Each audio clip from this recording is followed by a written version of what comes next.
বোলবম উপলক্ষে ঐতিহাসিক নেঘেৰিটিং শিৱদৌলত ভক্তৰ বিৰাট সমাগম।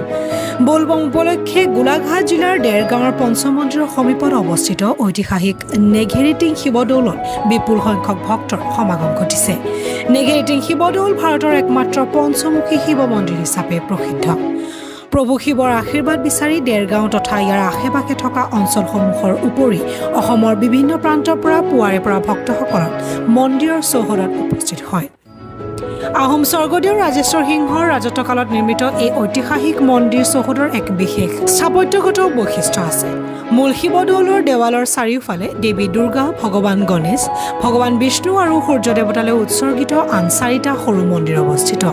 দেৰগাঁৱৰ 4 লাইন ঘাইপথৰ সৈতে সংলগ্ন নেঘেৰিটিং তিনিআলিৰ পৰা প্ৰায় 2 কিলোমিটাৰ দূৰত্বত এই মন্দিৰটো অৱস্থিত। বোলবম উপলক্ষে মন্দিৰলৈ যোৱা সমগ্ৰ পথটো ভক্তৰে ভৰি পৰে আৰু মন্দিৰ চৌহদত শিৱ ভক্তসকলৰ ব্যাপক জনসমাগম পৰিলক্ষিত হয়।